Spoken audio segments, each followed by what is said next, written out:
Yes.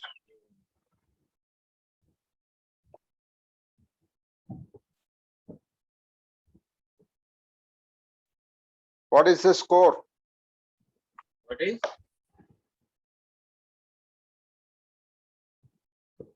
What is the score now?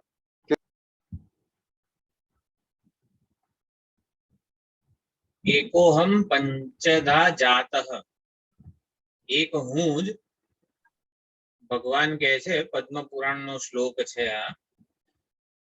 એટલે આદિ શંકરાચાર્યજીએ, જગતગુરુ આદિ શંકરાચાર્યજીએ જે પંચાયતન પૂજા શરૂ કરી, એનું મૂળ આવી રીતે આપણી સંસ્કૃતિમાં એ વખતે પણ આ પ્રકારે ભગવદ તત્વ જે છે, ઈશ્વર તત્વ, એનું 5 પ્રકારે લોકો પૂજન કરતા હતા. ઈશ્વર તત્વની 5 રૂપમાં આરાધના કરતા હતા. એટલે ઈશ્વર તત્વ જે છે એક જ છે, એક જ ઈશ્વર તત્વની 5 રૂપમાં પૂજા કરતા હતા. એટલા માટે શંકરાચાર્યજીએ આવી રીતે પંચાયતન પૂજા શરૂ કરી. પંચાયતન પૂજા એટલે શિવજી, સૂર્ય, ગણેશ, વૈષ્ણવ અને શક્તિ. તો પંચાયતન એટલે 5 દેવતા, 5 રૂપ, એક જ ઈશ્વરના 5 રૂપ. એટલે શૈવ એટલે એ વખતે એ પ્રમાણેના સંપ્રદાયો શિવજીને જ પરમ તત્વ, પરમ આરાધ્ય દેવ માનીને, પોતાના ઈષ્ટદેવ માનીને પૂજન આરાધના કરનારા બધા હતા. એટલે એને શૈવ સંપ્રદાય. એટલે દરેક સંપ્રદાયની પોતાના સિદ્ધાંત પ્રમાણે મુક્તિની વ્યાખ્યા છે, બંધનની વ્યાખ્યા છે, દરેકની જુદી જુદી છે. તો શૈવ સંપ્રદાય, વૈષ્ણવ સંપ્રદાય, સૌર સંપ્રદાય, સૂર્ય ભગવાનને સાક્ષાત જે સૂર્યનારાયણ ભગવાન છે, ઈશ્વરનું પ્રગટ રૂપ છે, એમ માનીને એમની પૂજા કરનારા ગાણપત્ય સંપ્રદાય, ગણેશજી એટલે ગણપતિ ભગવાન જે છે. એટલે જે આ ગાણપત્ય સંપ્રદાય હોય, સૌર સંપ્રદાય હોય, એટલે જગતનું અભિન્ન નિમિત્ત ઉપાદાન કારણ એ પોતાના ઈષ્ટ દેવતાને જ માને. આ જ અંતિમ સત્ય છે. મારા ઈષ્ટ દેવતા જે છે, શિવજી છે, એ જ જગતનું ઉપાદાન કારણ છે. એમાંથી જ જગતનું સર્જન થયું છે. ગણપતિ અથર્વશીર્ષ ઉપનિષદ છે, એમાં આવી જ રીતે છે. ત્વમેવ પ્રત્યક્ષમ બ્રહ્માસી, શું છે? આપ જ જગતને ધારણ કરો છો, આપમાંથી જ આ જગતનું સર્જન થયું છે, આપમાં જ લીન થશે. ત્વમેવ પ્રત્યક્ષમ કર્તાસી, ત્વમેવ કેવલમ ધર્તાસી, ત્વમેવ કેવલમ હર્તાસી, ત્વમેવ સર્વમ ખલ્વિદમ બ્રહ્માસી, ત્વમ સાક્ષાત આત્માસી નિત્યમ ઋતમ. એટલે આવી રીતે દરેક જે છે એ દરેક દેવના આવી રીતે અથર્વશીર્ષ ઉપનિષદ જે છે, અથર્વશીર્ષ એટલે ન થર્વતી ઇતિ અથર્વ, જે કંપન પામતું નથી, એને અથર્વ કહેવાય છે. તો જે સત્ય શું છે ગણપતિજીનું, એ આ ઉપનિષદમાં એનું પ્રતિપાદન થયેલું છે. એટલે પંચાયતન પૂજાની પાછળનું મૂળ રહસ્ય આપણા શાસ્ત્રો જે છે, શાસ્ત્ર પ્રમાણે કઈ શંકરાચાર્યજીએ પોતાના મત પ્રમાણે પંચાયતન દેવની પૂજા મંદિરમાં કરવી જોઈએ એવું નથી કીધું. અને પછી શક્તિ એટલે શાક્ત સંપ્રદાય, એટલે ઈશ્વર તત્વનું માં એટલે કે દેવીના રૂપમાં આવી રીતે જે લોકો આરાધના કરે છે, જે લોકોને એક વાત્સલ્યની, પ્રેમની, હૂંફની, પ્રેમાળ સ્વભાવની જરૂર છે, એ લોકો ઈશ્વર તત્વને આવી રીતે એક દેવી સ્વરૂપે, મા સ્વરૂપે, જગદંબા સ્વરૂપે આરાધના કરે છે. આ નવરાત્રી જે છે આ ઈશ્વરનું માતૃ સ્વરૂપ છે. જેમ ઈશ્વરનું પિતૃ સ્વરૂપ એવી રીતે પણ અને માતૃ સ્વરૂપ. એટલે જગદંબા એટલે આજે પંચાયતન દેવની પૂજા શંકરાચાર્યજી એટલે એમના જીવનનો પ્રસંગ છે કે જ્યારે આવી રીતે એ લોકો શંકરાચાર્યજી છે ભારતના વિવિધ પ્રાંતમાં આવી રીતે સત્યનું પ્રતિપાદન કરતા હતા કે જીવ અને ઈશ્વર એક જ છે. એટલે ઐક્ય જ્ઞાન વડે જ જીવને મોક્ષ મળવાનો છે. આવી રીતે જ્યારે શંકરાચાર્યજી પોતાનો કેવલાદ્વૈતનો સિદ્ધાંત નું પ્રચાર પ્રસાર કરતા હતા, ભાષ્ય ગ્રંથ વગેરે રચીને, ત્યારે વિવિધ આવી રીતે એ પ્રમાણે સંપ્રદાયો જે પ્રાંતમાં પ્રચલિત જ હતા, શાક્ત સંપ્રદાય, વૈષ્ણવ સંપ્રદાય, શૈવ સંપ્રદાય વગેરે, એ લોકો આવી રીતે શિવજીની પૂજા આરાધના અને શિવજી જ તમને મોક્ષ આપશે, દેવી જ તમને મોક્ષ આપશે. એટલે જ્ઞાનનું જાણે કે એ લોકો જે ભૂમિકા છે એ લોકો સ્વીકારતા નહોતા. અને શરૂઆતમાં એવું જ હોય, જ્યારે સગુણ ઈશ્વરની પૂજા કરીએ ત્યારે સગુણ ઈશ્વર જ જે મારા ઈષ્ટ દેવતા છે એ જ મને જે જોઈએ છે ને બધું ઈષ્ટ દેવતા જ આપશે એવી માન્યતા હોય. પણ અંતિમ સત્ય શું છે ને એ પણ એનું અધ્યયન કરાવવું જોઈએ એ હેતુથી એમણે દરેક શાક્ત સંપ્રદાય, ગાણપત્ય, શૈવ, વૈષ્ણવ બધાનું ખંડન કરેલું હતું. તો જ્યારે સાઉથમાં જ્યારે શાક્ત સંપ્રદાયના કોઈ પ્રાંતમાં જ્યાં એમને દેવી સ્વરૂપે આરાધવામાં આવતા હતા ઈશ્વરને, એમાં શાક્ત મતનું ખંડન કર્યું છે. જો શાક્ત જે ભક્તિ જે છે એનું ખંડન નથી કર્યું શંકરાચાર્યજી, એમના મતનું કે મોક્ષ માટે બસ આટલું જ પર્યાપ્ત છે, જ્ઞાનની જરૂર નથી, એવી જે ભ્રાંતિ હતી એનું મતનું ખંડન કર્યું છે શંકરાચાર્યજીએ. એટલે જ્યારે શાક્ત મતનું ખંડન કર્યું પછી આવો પ્રસંગ આવે છે શંકર દિગ્વિજયમાં, ત્યાર પછી શંકરાચાર્યજીની તબિયત બગડવા લાગી. એટલે એમને બધા રોગ ને આ તેને બધું થવા લાગ્યું. એટલે પછી એમના શિષ્યો બધા જે છે એ વૈદ્યને બોલાવવા માટે જાય છે. વૈદરાજ આવે છે કે લો આ આટલી ભસ્મ ને આ તે બધી ઔષધિઓ છે એ તમે વાપરજો, એ તમે દહીં સાથે લઈ લેજો. એટલે શંકરાચાર્યજી પછી એટલે દહીં શોધવા બધા શિષ્યો જાય છે. શંકરાચાર્યજી તો એક ઝાડ નીચે બસ બેઠેલા જ હોય છે, એમને તો તાવ ને જ્વર ને બધું બહુ એકદમ તબિયત ખરાબ હોય છે એમની. તો એ વખતે એક રબારણ આવી રીતે દહીં વેચવા માટે નીકળી, તો એ પૂછે છે કે દહીં લે લો, દહીં લે લો, એટલે દહીં વેચવા માટે નીકળે છે. ત્યારે શંકરાચાર્યજી કહે છે હું આવી રીતે બહુ માંદો છું, મારામાં શક્તિ નથી, માટે તમે મારે આ ઔષધિ દહીં સાથે લેવાની છે, તો તમે મને દહીં આપો. એટલે એ જે હોય છે માતા એ કહે છે કે લો આ કટોરી દહીં. અને ત્યારે શંકરાચાર્યજી કે મારાથી ઊભા થવા એવું નથી, હું તો ઊભો થવા માટે પણ શક્તિમાન નથી, મારામાં કોઈ ઊભા થઈને તમારી પાસે આવું ને દહીંની કટોરી લઈને પાછો જવું એવું સામર્થ્ય નથી. ત્યારે એ બેન એવું બોલે છે, જો આટલું ઊભા થવાનું સામર્થ્ય નથી તો શેના માટે શક્તિનું ખંડન કર્યું તમે? તમારામાં ઊભા થઈને દહીં લેવાનું સામર્થ્ય નથી તો શેના માટે શક્તિનું ખંડન કર્યું? આવું કહે છે. ત્યારે શંકરાચાર્યજી સૌંદર્ય લહેરી સ્તોત્ર આખું રચે છે અને પછી એનાથી દેવીની સ્તુતિ કરે છે અને પછી પાછી સરસ એમની તબિયત થઈ જાય છે. એટલે કે આ દેવી એટલે શક્તિની જે આરાધના અને સૌંદર્ય લહેરીમાં પણ એવું જ પહેલો જ શ્લોક જે છે, શિવ શક્ત્યા યુક્ત યદિ ભવતી શક્ત પ્રભવિતુમ નોચે દેવમ દેવ કુશલ સ્પંદિતુમ અપી. એટલે કે ઈશ્વર તત્વ જે છે એ જગતનું સર્જન કરી જ ના શકે, એમનામાં ભગવાનમાં જગતને સર્જવાનું સામર્થ્ય છે જ નહીં. ન શક્ત સ્પંદિતુમ અપી, એટલે એક સ્પંદન એક સંકલ્પ કરવા માટે પણ શક્તિમાન નથી ભગવાન. તો ક્યાંથી આવી જાય શક્તિ? એ દેવી જગદંબા મહામાયા જે છે, એટલે કે માયા શક્તિ, વેદાંત એને માયા શક્તિ કહે છે, ઈશ્વરની સંકલ્પ શક્તિ કહે છે. સંકલ્પ શક્તિ વડે, માયા વડે ઈશ્વર સમગ્ર જગતનું ઉપાદાન કારણ બને છે અને જગતનું સર્જન કરે છે. માયા વિના ઈશ્વર તત્વ જે છે, ભગવત તત્વ જે ચૈતન્ય સ્વરૂપ પરમાત્મા છે, એ જગતનું સર્જન કરવા શક્તિમાન નથી. આ પ્રમાણે આ પાંચ જે આપણા પંચાયતન દેવની પૂજામાં એટલા માટે શંકરાચાર્યજીએ આ પાંચ દેવને પાંચ રૂપનું અહીંયા સ્થાન આપેલું છે.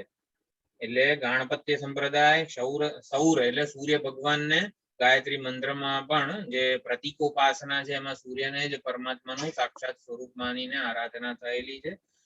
શૈવ સંપ્રદાય પાશુપત મત કહેવાય છે, એ વૈષ્ણવ અને આવી રીતે શક્તિ એક જ ભગવત તત્વની પાંચ રૂપમાં પૂજા થાય છે. આમાં પાંચ ભિન્ન ભિન્ન દેવ છે અને શિવજી ને વિષ્ણુ ભગવાન વચ્ચે પછી આમ ચડસા ચડસી થાય ને એવું બધું કઈ નથી હોતું. એક જ તત્વના પાંચ પ્રકારે રૂપ છે. સ્વામીજી સમજાવે છે કે આપણી ચેકબુક હોય 25 પાનાની ચેકબુક હોય આપણી પાસે, તો એ 25 પાનાની ચેકબુક માંથી 25 માંથી કયું પાનું સૌથી વધારે મહત્વનું કહેવાય? 25 ચેક હોય આપણી પાસે તો 25 માંથી કયો ચેક સૌથી વધારે મહત્વનો કહેવાય? બધા પાના સરખા જ છે, બધા ઉપર સહી કરેલી છે એના ઓનરે, પણ જેમાં તમે રકમ વધારે મૂકો એ પાનું સૌથી વધારે મહત્વનું કહેવાય. તો શ્રદ્ધા રૂપી રકમ જે ચેકબુક ના પાનામાં સૌથી વધારે મૂકી હોય એ આપણા માટે વધારે મહત્વનું બની રહે છે. એટલે બધા પાના સરખા જ છે, એવી રીતે બધા રૂપ સમાન જ છે. જે રૂપમાં આપણી શ્રદ્ધા હોય, એટલે જે રૂપમાં શ્રદ્ધા હોય એટલે શું? ઈશ્વર તત્વનું ઇન્વોકેશન, આવાહન જે છે એ જે રૂપમાં આપણે સરળતાથી અને એક રેપો, એક સંબંધ બાંધી શકીએ આપણે ઈશ્વર તત્વ સાથે, એ આપણા માટે ઈષ્ટ દેવતા છે. એટલે આવી રીતે પદ્મ પુરાણમાં એકોધમ પંચધા જાતઃ એ પ્રમાણે આખું આપેલું છે. આ પંચાયતન દેવની પૂજા, શક્તિની આરાધના, ઘણું બધું ઈશ્વરનું માતૃ સ્વરૂપ જે છે, આ 9 દિવસ નવરાત્રીમાં એની પૂજા આરાધના થાય છે. દરેક રીતે આ બધું મહત્વનું જ છે. 14 મહાવિદ્યાઓ આપણા વેદમાં. આ જે આપ શ્લોક બોલ્યા પદ્મ પુરાણ નો, એ આપણા ગ્રુપમાં મૂકજો તમે, એટલે અમે કંઠસ્થ કરી શકીએ. હા, ચોક્કસ. આ એકચ્યુઅલી જે હું આ કહું છું ને, એ એકવાર ટાઈપ કરીને હું મૂકી દઈશ ગ્રુપમાં, કારણ કે આ જનરલ ઇન્ફોર્મેશન જે છે ને આપણા માટે બહુ કામની હોય છે. ઘણી ઉપયોગીતા છે. હું એ શ્લોક લખી દઈશ. આ જે માહિતી છે એ મેં શેમાંથી લીધેલી છે? શ્રીમદ ભાગવત મહાપુરાણનો અક્રૂર સ્તુતિ કરીને જે આવે છે પ્રસંગ, અક્રૂરજી, હા, અક્રૂરજીનું જ છે, 10મા સ્કંદનો કંઈક 43. હું એ લખી લઈશ ગ્રુપમાં. એની વંશીધર સ્વામીજીએ જે ટીકા લખી છે, એક જ શ્લોક છે કે ભગવાન તમને આવી રીતે બધા ભક્તો પૂજે છે. એવી રીતે અક્રૂરજી, ભગવાન અક્રૂરજી કે નારદજી, બહુ યાદ નથી મને, એટલે એમણે આ સ્તુતિ કરેલી કે ભગવાન તમને લોકો આવી રીતે પૂજે છે એમ કરીને. તો એ શ્લોકની વંશીધર સ્વામીજીએ લગભગ ઘણા બધા પાનામાં ટીકા લખેલી છે, વંશીધર સ્વામીજી. એટલે વંશીધર સ્વામીજી આ બધું આપણું વૈદિક વાંગ્મય શું છે એ આખું એમણે સમજાયેલું છે. આની પહેલા પણ જે આ દર્શન શાસ્ત્રોની વાત કરી, 14 મહાવિદ્યાઓની વાત કરવાનો છું, એ બધું એ શ્લોકની વંશીધરી ટીકામાં લખેલું છે. આપણે વૈદિક વાંગ્મયની જેટલી પણ માહિતી જોઈતી હોય એ સંપૂર્ણ માહિતી આપણને એમાંથી મળી રહે છે. હું એ શ્લોક લખી, શ્લોક કયો છે એ જોઈશ, અરે એ લખી લઈશ ગ્રુપમાં, એટલે બધાને એનો લાભ મળી શકે. તો આ પ્રમાણે સૌંદર્ય લહેરી પણ ખૂબ જ મહત્વનું, અને આપણે જગતગુરુ જે દ્વારકા પીઠાધીશ્વર જે છે એમના શિષ્ય સદાનંદ સ્વામીજી, એમણે સૌંદર્ય લહેરીનું આખું મેન્યુસ્ક્રિપ્ટ જે છે ને, એટલે જે તાડપત્રી કે કયા લીવ્સ કહેવામાં આવે છે, જેના ભોજપત્ર ઉપર જેવી રીતે સૌંદર્ય લહેરીને લખવામાં આવી હતી, એ જ હેન્ડરાઇટિંગ સાથે બેઠું છાપ્યું છે એમણે, સદાનંદ સરસ્વતીજીનું સૌંદર્ય લહેરી ઉપરનું. એમાં અર્થ છે સંસ્કૃત શ્લોકોનો, પણ એટલે એનું મિનિંગ આખું વિસ્તૃત ઓલું તો એમાં નથી લખેલું. એટલે ઘણું આ બધી વસ્તુઓ આપણને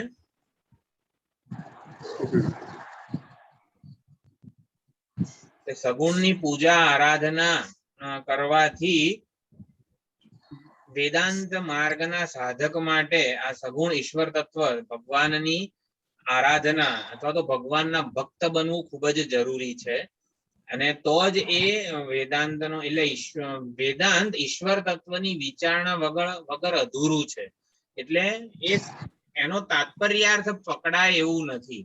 અને એટલા માટે સગુણની આરાધનાના આપણા આચાર્યો ખૂબ જ ભાર મૂકે છે. સગુણ રૂપ એટલે કે આપણા ઈષ્ટ દેવતા, ઈષ્ટના સાક્ષાત્કાર સુધીની સાધના કર્યા પછી, ઈષ્ટના સાક્ષાત્કાર સુધીની ઉપાસના કર્યા પછી લોકો વેદાંતમાં પ્રવેશ કરવો જોઈએ. ઈષ્ટના દર્શન સુધીની ઉપાસના કર્યા પછી વેદાંતનું શ્રવણ મનન નિધિધ્યાસન, આપણા ચારે ચાર જે શંકરાચાર્યો જે છે એ કોઈક ગુફામાં આવી રીતે ઈષ્ટના દર્શન, રાજરાજેશ્વરી દેવી હોય કે આવી રીતે ઈષ્ટના દર્શન સુધીની ઉપાસના કરેલી છે. અને માટે જ્યારે ઈષ્ટના દર્શન કરેલા હોય એટલી ઉપાસના જે કૃતોપાસતી હોય એને નિધિધ્યાસન કરવાની જરૂર રહેતી નથી. શ્રવણ માત્રથી એ લોકોને સંશય નિવૃત્તિ, વિપર્ય નિવૃત્તિ થઈ જાય છે. કૃતોપાસતી જે છે, કેમ? કારણ કે કૃતોપાસતી જેને ઈષ્ટના દર્શન એટલે કે ઈષ્ટના સાક્ષાત્કાર સુધીની ઉપાસના કરેલી છે, એટલે કે જે તત્વ જે છે એને દર્શન આપેલા છે પોતાને જે ગમે છે એ રૂપમાં. એટલે સગુણ ભગવાનની કૃપા કઈ છે? સગુણ ભગવાને દર્શન આપ્યા એટલે શું સમજવું? સગુણ ભગવાન તેષામ એવાનું કંપાર્થમ અહમ અજ્ઞાનજમ તમઃ નાશયામી આત્મભાવસ્થ જ્ઞાનદીપેન ભાસ્વતા. સગુણ ભગવાનની કૃપા થઈ ક્યારે કહેવાય? જ્યારે સગુણ પોતે પોતાનું નિર્ગુણ સ્વરૂપ પ્રગટ કરે. યમેવ ઈશ વૃણુતે તેન લભ્યઃ તસ્યૈષાત્મા વિવૃણુતે તન્સં. એટલે સગુણનો અનુગ્રહ શું છે? પોતાનું વાસ્તવિક નિર્ગુણ સ્વરૂપ પ્રગટ કરે. સગુણ પોતે આપણાથી ભિન્ન રૂપે નહીં, મારા આત્મ સ્વરૂપે પ્રગટ થાય, એ સગુણનો સગુણ ઈશ્વર તત્વનો અનુગ્રહ છે. બધું સુંદર આ વર્ણન છે, ધીમે ધીમે આપણે જોતા રહીશું.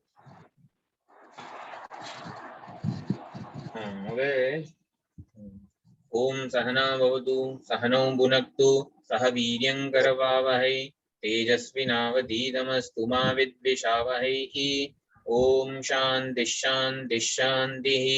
હરિ ઓમ શ્રી ગુરુભ્યો નમઃ. હરિ ઓમ. સદાશિવ સમારંભાં શંકરાચાર્ય મધ્યમાં અસ્મદાચાર્ય પર્યંતાં વંદે ગુરુ પરંપરાં. વંદે ગુરુ પરંપરાં. ઓમ નમો ભગવતે વૈવસ્વતાય મૃત્યવે બ્રહ્મ વિદ્યાચાર્યાય નચિકેતસે ચ.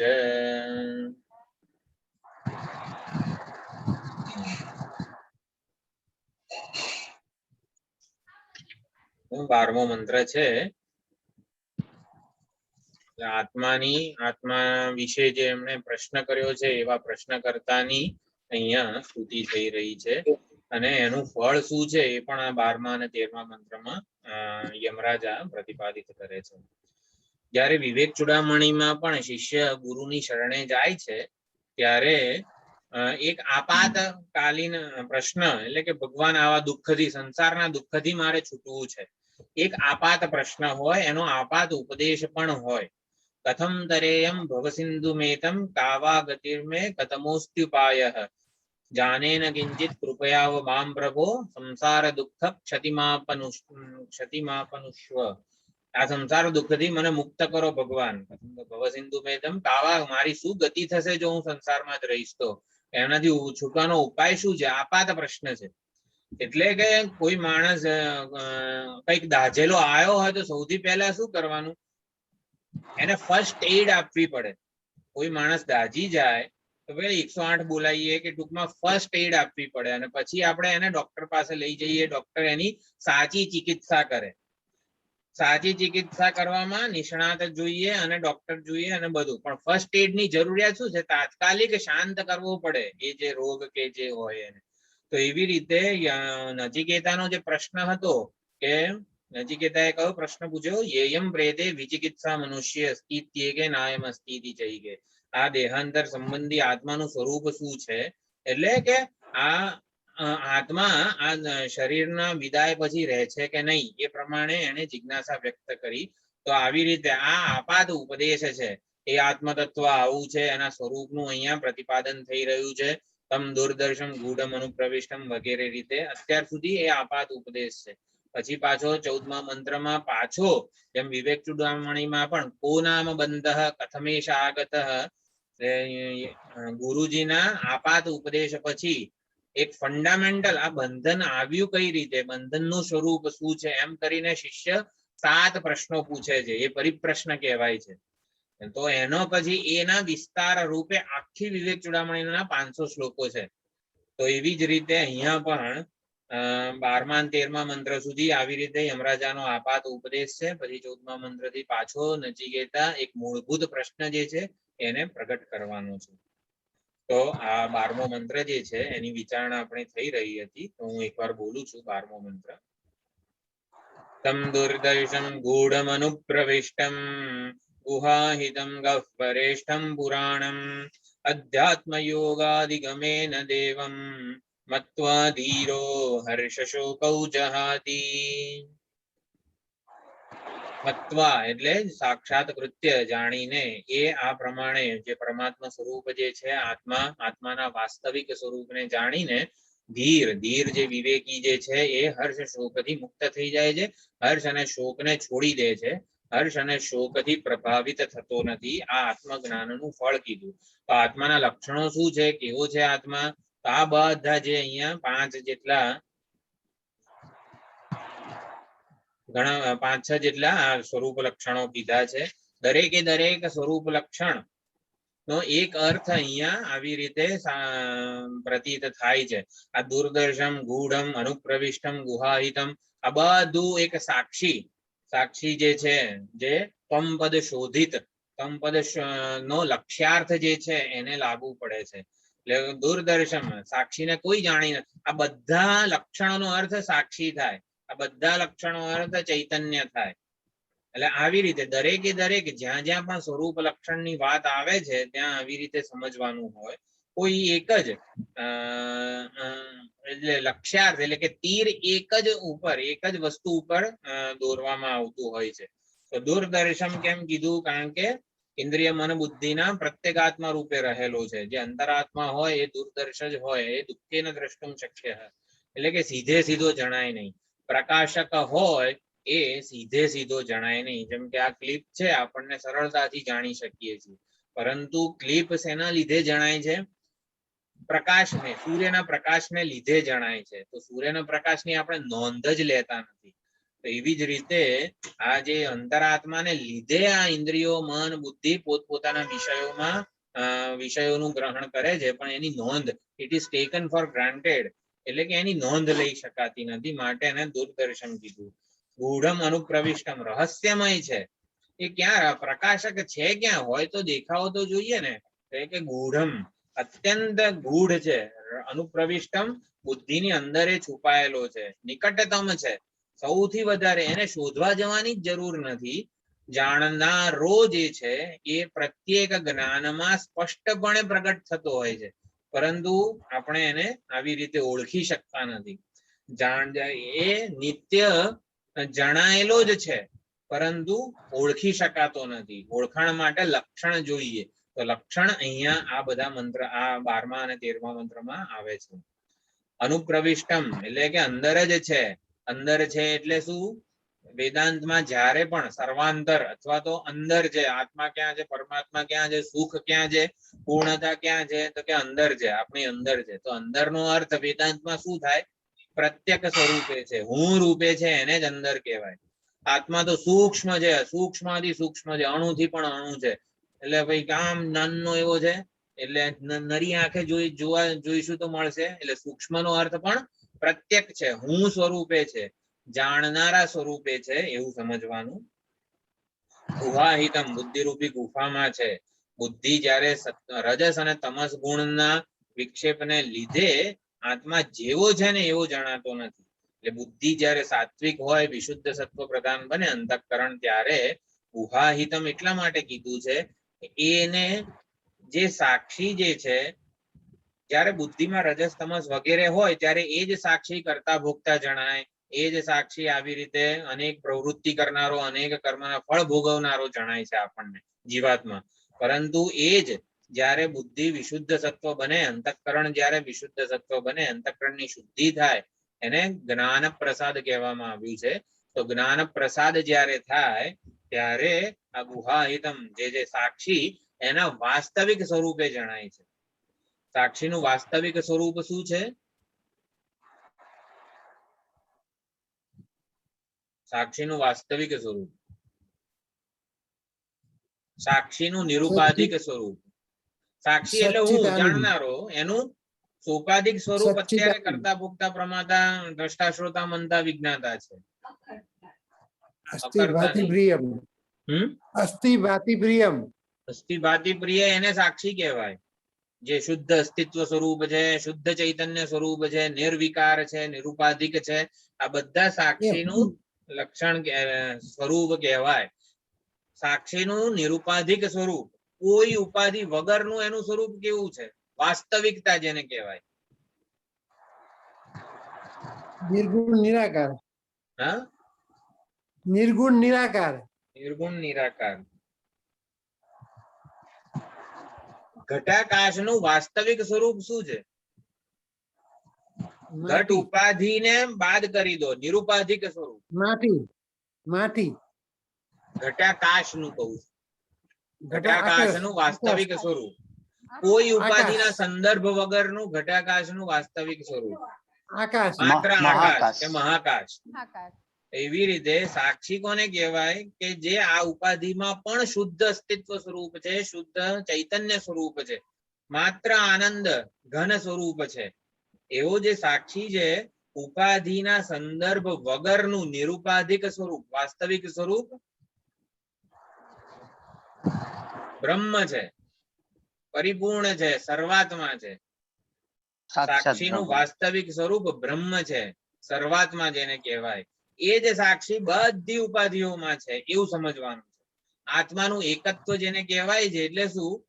ઘટાકાશનું એકત્વ જાણવું ને એ વેદાંતનું પ્રયોજન છે. એટલે શું સમજવાનું? આકાશ પોતે ઉપાધિથી નિત્ય મુક્ત છે. ચૈતન્ય સાક્ષી જે છે એ ઉપાધિથી નિત્ય મુક્ત છે. ઉપાધિ વગરનું એનું સ્વરૂપ કેવું છે? માત્ર એ છે, ચૈતન્ય અદ્વિતીય છે, સાક્ષી અદ્વિતીય છે, એવું એનું વાસ્તવિક સ્વરૂપ છે. એવું ક્યારે જણાય? જ્યારે આ અંતઃકરણ જે છે વિશુદ્ધ સત્વ પ્રધાન થાય ત્યારે. અને ગહ્વરેષ્ઠમ પુરાણમ, ગહ્વરેષ્ઠમ એટલે અત્યંત વિષમ સંકટજનક સ્થાન, એમાં પણ આ પરમાત્મા તત્વ છે. આ સંસારની દરેકે દરેક જેટલી પણ વૃત્તિઓ છે, સંસાર ક્યાં છે? આપણા મનમાં છે. તો મનમાં પણ જેટલી પણ આસુરી, રાજસિક, તામસિક જેટલી પણ વૃત્તિઓ છે, એમાં પણ એ જેમ કે સૂર્ય જે છે એ ગંગાજીના પવિત્ર જળમાં પણ પ્રતિબિંબ થાય છે, અને કાદવમાં, કીચડમાં, ગટરમાં પણ પ્રતિબિંબ થાય. તો ગટરમાં જે સૂર્યનું પ્રતિબિંબ છે ને એને ગહ્વરેષ્ઠમ કહેવાય. અત્યંત વિકટ સ્થાનમાં પણ છે ગહ્વરેષ્ઠમ. મનની દરેકે દરેક વૃત્તિઓના સાક્ષી રૂપે, પ્રભા અવભાષક રૂપે, એના પ્રકાશક રૂપે એ રહેલું છે. નિર્વિકાર, નિર્વિશેષ, નિર્વિકાર, નિરુપાધિક સ્વરૂપે એ રહેલું છે આત્મ તત્વ. પુરાણ એટલે કે પુરા અપી નવઃ, સનાતન છે, ચિરંતન છે. અનાદિ કાળથી આ સાક્ષીમાં જરા પણ વિકાર કે પરિવર્તન આવ્યું નથી. અને પુરાણનો એક અર્થ જ્ઞાનેન્દ્રિયો, કર્મેન્દ્રિયો, ઇન્દ્રિય, મન, બુદ્ધિ આ બધાનો વ્યાપાર થાય ને એ પહેલા પુરા આપી નવઃ. પુરાણ એટલે શું? જે પહેલા જેવો હતો ને એવો ને એવો અત્યારે છે, અથવા તો પહેલાથી છે. એટલે ઇન્દ્રિય કઈ સૃષ્ટિનું સર્જન નહોતું થયું ને એ પહેલા પણ આત્માવા ઇદમે કૈવાગ્ર આસીત, સૃષ્ટિનું સર્જન નહોતું થયું ત્યારે કેવો હતો? એ નિરુપાધિક હતો. નિરુપાધિક એટલે સચ્ચિદાનંદ સ્વરૂપ કે અસ્થિભાતિ પ્રિય સ્વરૂપ હતો. એવો ને એવો અત્યારે પણ છે. નામ, રૂપ અને ક્રિયાત્મક આ દૃશ્ય પ્રપંચ અત્યારે પ્રતીત થાય છે ત્યારે પણ આત્મા પુરાણ જ છે. નામ અને રૂપના અધ્યારોપ વગરનો અધિષ્ઠાન સ્વરૂપ જ છે. એ પુરાણ શબ્દનો અર્થ છે. ધીરહ એટલે આવી રીતે વિવેકી, જે પોતાને હર્ષ શોકૌ જહાતી એ પ્રમાણે અર્થ કર્યો છે. અને મત્વા એટલે સાક્ષાત કૃત્ય. આ પ્રમાણે વેદાંતનો દ્રઢ જે તાત્પર્ય છે એનો દ્રઢ નિશ્ચય કરીને આવું એમણે પ્રાપ્ત કર્યું છે જ્ઞાન. પુરાણમ એટલે સ્વતઃ પ્રમાણ, સ્વતઃ સિદ્ધ જે છે, જેને પોતાના અસ્તિત્વ માટે બીજા કોઈની જરૂર નથી, જે સાક્ષાત અપરોક્ષ છે, અથવા તો જે સ્વતઃ સિદ્ધ છે, નિત્ય અપરોક્ષ છે અને ચૈતન્ય સ્વરૂપે હાજર છે. અને અધ્યાત્મ યોગાદિ ગમે ન દેવા, અધ્યાત્મ યોગની ચર્ચા ખાસ મહત્વની છે. અધ્યાત્મ યોગ એટલે અભ્યાસ અને વૈરાગ્ય, એની વાત કરેલી હતી. એટલે અભ્યાસ અને વૈરાગ્ય, અધ્યાત્મ યોગની શરૂઆત અભ્યાસ અને વૈરાગ્યથી શું થાય છે? મન અને બુદ્ધિ, ઇન્દ્રિય, મન, બુદ્ધિ, આપણું જે વ્યક્તિત્વ છે બહિર્મુખ બનતું અટકે છે. બહિર્મુખતા છોડે, બહિર્મુખતાની ટેવ છોડે. આ ટેવ જ પડેલી છે બહિર્મુખતાની. એ ટેવમાંથી મુક્ત થવા માટે અભ્યાસ અને વૈરાગ્ય, વિવેક અને વૈરાગ્ય દ્રઢ થવા જોઈએ. એને અધ્યાત્મ યોગ અધિગમ એવું કીધેલું છે. એટલે આપણે બહિર્મુખ કેમ થઈએ છીએ? કારણ કે બહાર આપણને સુખ કે પૂર્ણતાનો આભાસ થાય છે. તો ઇન્દ્રિય મન બુદ્ધિ બહિર્મુખ બનતા અટકે, પણ ઇન્દ્રિય મન બુદ્ધિ બહાર સુખ શોધવા કેમ જાય છે? કારણ કે એને અંદર અધૂરપ લાગે છે. Something is not acceptable, missing, lacking, sense of lack, sense of want, આ તે બધું જે છે. એટલે અંદરની અધૂરપને સત્યતા આપવાનું ઓછું કરે કે જે વસ્તુ મને લાડુમાંથી મળે છે, લાડુમાંથી જોઈએ છે શું? સુખ જોઈએ છે. પ્રસન્ન હું મને પ્રિય છે. આત્મનસ્તુ કામાય સર્વમ પ્રિયમ ભવતી. જો એ લાડુમાં રેતીના કાંકરા હોય તો એ લાડુ મને નથી જોઈતો. આવી રીતે વારંવાર મનને સમજાવવાનું કે લાડુ દ્વારા જોઈએ છે શું મને, કે સુખ જોઈએ છે. એ સુખ લાડુમાં નથી, સુખ તો મારી અંદર જ છે. આ પ્રમાણે બહિર્મુખ બનતા અટકે ઇન્દ્રિય મન બુદ્ધિ સ્વાભાવિક રીતે પોતાની જાતે. એટલે અંતર્મુખતાનો જ અભ્યાસ કરતા રહે એના માટે. પણ ક્યાં સુધી આ અભ્યાસ, અંતર્મુખતાનો અભ્યાસ છે, એની કઈક અવધિ શું છે? ક્યાં સુધી આ કરવાનું? સમગ્ર રૂપ જે છે એ આંખના આધારે ટકેલું છે. આપણે આંખ બંધ કરી દઈએ તો એક પણ રૂપ ના દેખાય. એટલે રૂપની ગતિ ક્યાં છે? આંખ સુધી છે. એટલે કે આંખ એનું અંતિમ અવધિ છે. તો એવી રીતે બધી ઇન્દ્રિયોની અંતિમ અવધિ ક્યાં છે? મન છે. એકવાર મન બીજે હોય તો ઇન્દ્રિયો પોતાના વિષયોનું પણ ગ્રહણ ના કરી શકે. તો મન, બધા મનના વિચારો, જેટલા પણ મનના વિચારો છે, એનું મૂળ શું છે? તો કે અહમ વૃત્તિ. આજે ઉપદેશારમાં આની સુંદર ચર્ચા આવે છે. તો અહમ વૃત્તિ બધા મનના વિચારોનું મૂળ છે. આપણે સમજી શું રહ્યા છીએ? અધ્યાત્મ યોગ, અધ્યાત્મ યોગાધિગમેન દેવમ. બહિર્મુખતા અટકાવવી છે, અંતર્મુખતાનો અભ્યાસ વારંવાર કરવો છે. તો અંતર્મુખતાનો અભ્યાસ સ્વાભાવિક થઈ જાય મારા માટે. મારે પ્રયત્ન ના કરવો પડે. મારે ઓમ નમઃ શિવાયના જપ કરવા છે, એ વખતે મન બીજે જતું રહે છે. તો કે ના જાય એ આપણે અત્યારે સમજી રહ્યા છીએ. તો બધા મનના વિચારોનો મૂળ શું છે? અહમ વૃત્તિ. અહમ વૃત્તિ જ્યાં સુધી છે ત્યાં સુધી, અહમ વૃત્તિ એટલે શું?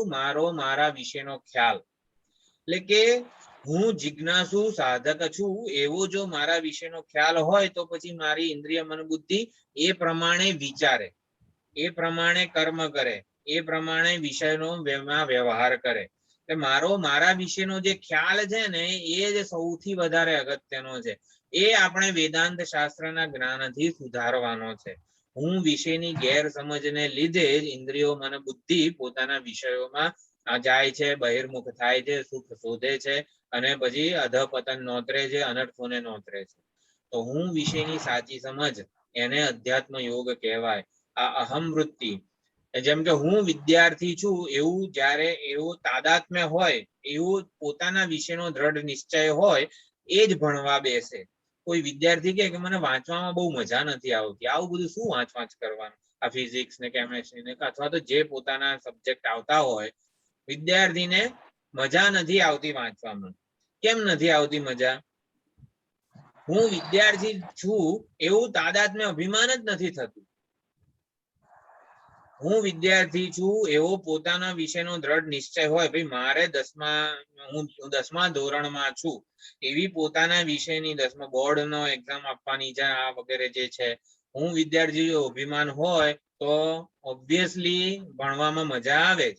પરંતુ આવી જ રીતે આપણે મારા વિશેનો જે અભિપ્રાય છે, અભિપ્રાય એટલે કે નિર્ણય, જજમેન્ટ, એ બદલવાનું છે.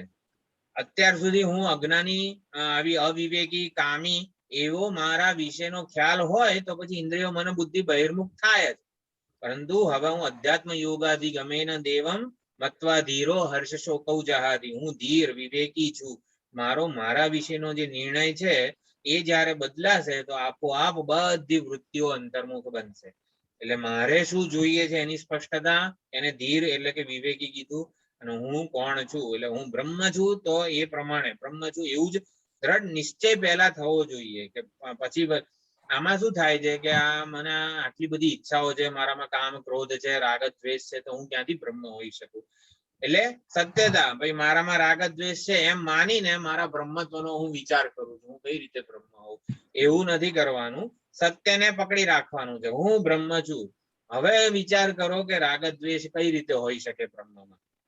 હું બ્રહ્મ છું, હું અસંગ છું, નિર્લેપ છું, સાક્ષી ચૈતન્ય છું, એવો પોતાના વિશેનો દ્રઢ નિશ્ચય હોય પછી મારા અજ્ઞાનજન્ય અનુભવોને હું પડકારું, એને મૂલવું, એને યુક્તિની કસોટીએ ચડાવું.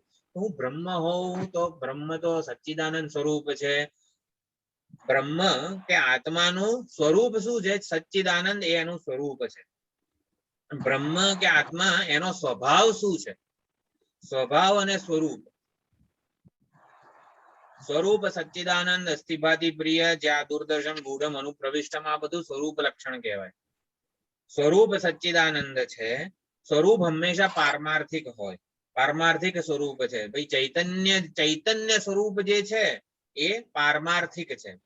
એ ચૈતન્ય સ્વરૂપ જે પારમાર્થિક છે એની વ્યાવહારિક અભિવ્યક્તિ જે થતી હોય, વ્યાવહારિક સ્તરે અભિવ્યક્તિ થાય એને સ્વભાવ કહેવાય.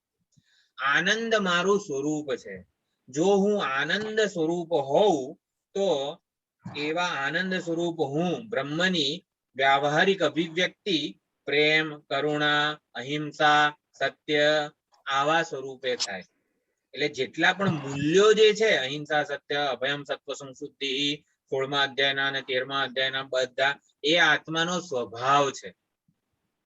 સ્વભાવ વ્યાવહારિક સ્તરે પારમાર્થિકની અભિવ્યક્તિ છે.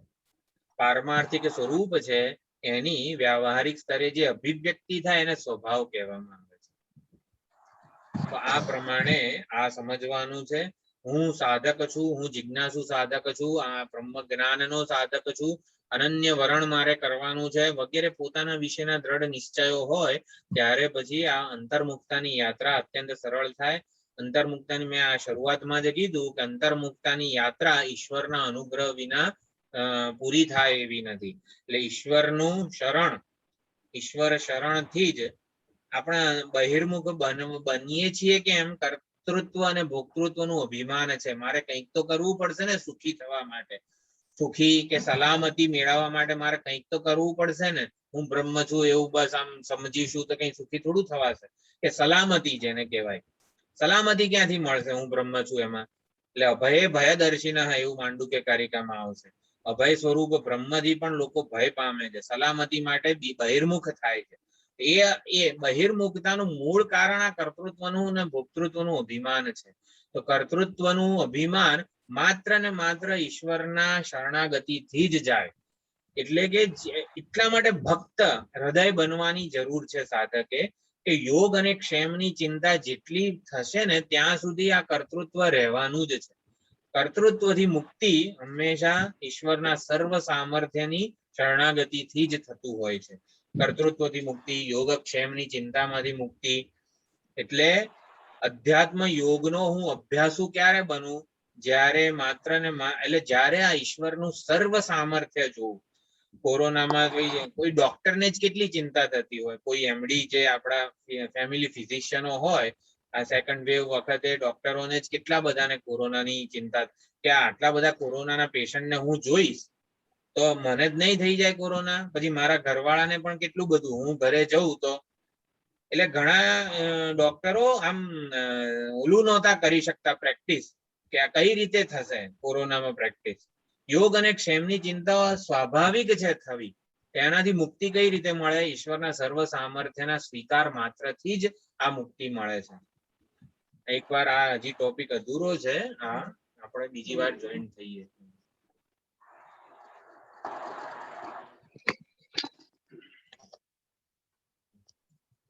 મારું હેંગ થઈ ગયું.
સ્વયંને જ્યાં સુધી યોગક્ષેમ માટે જવાબદાર માનીશું ત્યાં સુધી આ કર્તૃત્વ ભોક્તૃત્વ જે છે એ દ્રઢ થયા જ કરશે, બહિર્મુક્તા રહ્યા જ કરશે. બહિર્મુક્તામાંથી મુક્ત થવાનો સૌથી સરળ અને ઇન્ટેલિજન્ટ બુદ્ધિશાળી ઉપાય એ જ છે ઈશ્વરનું સર્વ સામર્થ્ય સ્વીકારવું. ડોક્ટરોની જે વાત હતી એટલે એમાં આપણું કર્તવ્ય ઈશ્વરનું સર્વ સામર્થ્ય સ્વીકારવું એટલે શું? ગમે તેટલું ધ્યાન રાખીશું તો એ બધાને જેને થવાનો હતો એને થયો જ છે, અને જે રખડતા હતા ને એ લોકો મુક્ત છે હજી, એ લોકોને જરા પણ થયું નથી. જેને માસ્કે નહોતું પહેર્યું ને ટૂંકમાં એટલે એના ઉપર ઈશ્વરની કૃપા હતી ને એવું બધું નથી કહેવા માંગતો. પોતાનું સ્વધર્મ પાલનનો જેને દ્રઢ નિશ્ચય કરેલો હતો એટલે કે એનું ઈશ્વર ધ્યાન રાખે જ છે. વિવક્ષા અહીંયા એ જ છે કે સ્વધર્મ પાલન, what is right and what I like to do and what is right. આ જે બે વચ્ચે કે મારે આનું ચિંતા થાય છે, આ ના કરવું જોઈએ, પરંતુ મારા માટે વેદ વિહિત એટલે કે મારા કર્તવ્ય પ્રમાણે મારી જે ઉપાધિ છે એને હું આવી રીતે યોગ્ય માર્ગે નહીં વાપરું, સમષ્ટિના હિત માટે સમષ્ટિના કલ્યાણ માટે જ્યારે નહીં વાપરું તો પછી એને એનું ફળ મળવાનું જ છે. વાત એટલી છે પરોપકાર અથવા સમષ્ટિ હિત માટે જે આપણે પોતાના સ્વધર્મનું પાલન કરવાનું છે એ કરીશું એ જ ઈશ્વરની શરણાગતિ છે. સ્વધર્મ સાચી સમજપૂર્વક એટલે આટલું તો કરું છું ને આવી રીતે મારું તો કોઈ નોંધે નથી લેતું ને આમ તેમ, સાચી સમજપૂર્વક જયારે કર્તવ્ય પાલન થાય છે ત્યારે અંતઃકરણની પ્રસન્નતા જન્મે છે. નિષ્કામ કર્મયોગનું ફળ શું છે? અંતઃકરણની પ્રસન્નતા, જ્ઞાન પ્રસાદ. અંતઃકરણ પ્રસન્ન થાય, અંતર્મુખ થાય, એ જ કોઈ જ પ્રકારનો વિરોધ ના રહે, આપણામાં સંઘર્ષ ના રહે, વિરોધ ના રહે. આ વસ્તુ માત્ર ને માત્ર ઈશ્વર તત્વની વિચારણાથી જ આવે છે. એટલે ઈશ્વર તત્વની શરણાગતિથી જ અધ્યાત્મ યોગનો અભ્યાસુ આપણે જે કહીએ છીએ કે ઈશ્વરનું વરણ કરવું અથવા તો માત્ર ને માત્ર સમર્પિત રહેવું ઈશ્વરને, તો એ આવી રીતે પ્રાર્થના છે, ઈશ્વરની શરણાગતિ છે. ઈશ્વરના સર્વ સામર્થ્યનું બ્રહ્મ દેવેભ્યો વિજિજ્ઞે કેનોપનિષદમાં જે આખી આખ્યાયિકા હતી યક્ષની, અગ્નિદેવ વાયુદેવ વગેરે તણખલું બાળી ના શક્યા, ઉડાડી ના શક્યા, એ વખતે વાક્ય ભાષ્ય જે હતું એમાં સુંદર વિચારણા રજૂ થઈ છે. ઈશ્વરનું સર્વ સામર્થ્ય અને નિરંકુશ સામર્થ્ય કહેવામાં આવે છે.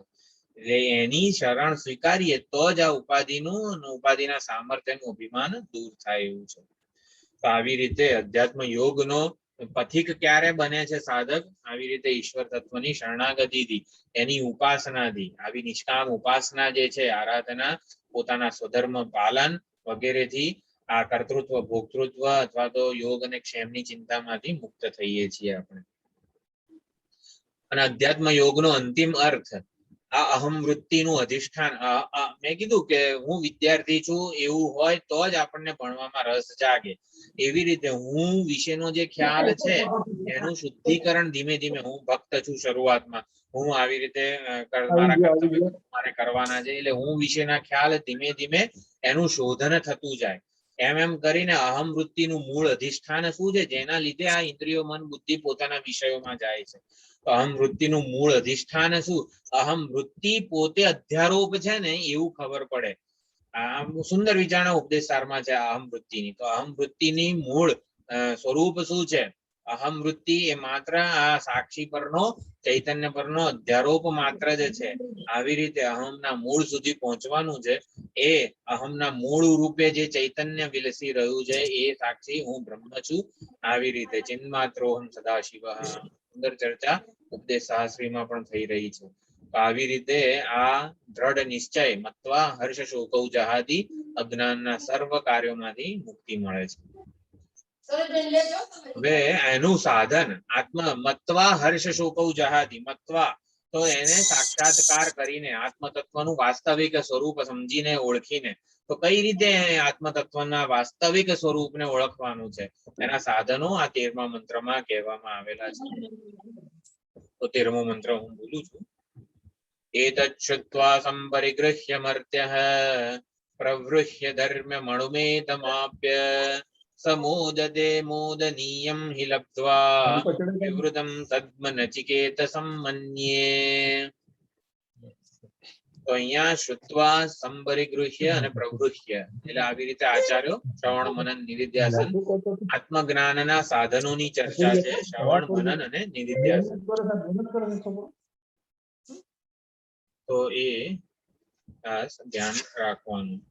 અહીંયા એતત મર્ત્ય એટલે કે આ જીવ જે છે સાધક એ એતત શ્રુત્વા એતત ધર્મ્યમ અણુમ શ્રુત્વા સંપરિગૃહ્ય પ્રવૃહ્ય આપ્ય. આટલી રીતે આ ચાર પ્રકારના ક્રિયાપદ છે. મોદતે મોદનીયમ લબ્ધ્વા. તો ધર્મ્યમ જે ધર્મની મર્યાદા રૂપ છે, ધર્મ સ્વરૂપ છે, જેના લીધે બધા ધારણ કરાયેલા છે એને ધર્મ્ય કહેવાય. આત્મ તત્વને ધર્મ્ય કીધું છે. ધર્માદ અનપેતમ જે ધર્મથી પ્રાપ્ત થાય એવું છે, અથવા તો ધર્મ જેનું સ્વરૂપ દૃઢ ધારણે જેનાથી આ બધું જે અસ્થિભાતિ પ્રિય રૂપ મૂળભૂત ધર્મ છે, અસ્થિભાતિ પ્રિય બધાને ધારણ કરીને રહેલું છે એટલે એને ધર્મ્ય કીધું છે. અણુમ અત્યંત સૂક્ષ્મ છે. સૂક્ષ્મ નો અર્થ મેં કર્યો અત્યંત પ્રત્યક છે, અંતરાત્મા છે, સર્વાંતર છે. સર્વના અહમ વૃત્તિ રૂપે એ અહમ વૃત્તિ માં વ્યાપ્ત છે. બધા જીવોની અહમ વૃત્તિમાં એ વ્યાપ્ત છે. ધર્મ્યમ એતત એનું શ્રુત્વા ગુરુ મુખેથી એનું શ્રવણ કરીને વેદાંત મહાવાક્યોને ગુરુ મુખેથી સાંભળીને એટલે શ્રવણ કરીને સંપરિગૃહ્ય એટલે મનન કરીને સમ્યક પરિગૃહ્ય સમ્યક પરિતઃ ગૃહ્ય. ગૃહ્ય એટલે ગ્રહણ કરવું.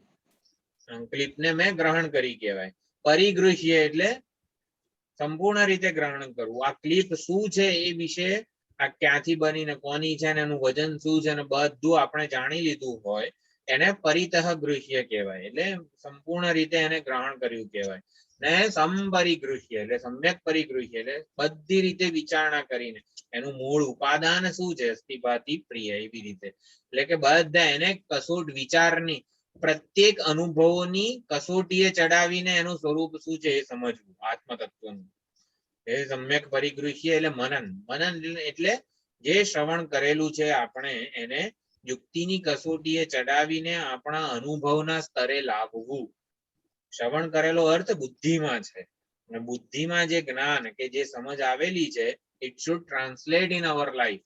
એનું ટ્રાન્સલેશન આપણી ટેવોમાં થાય.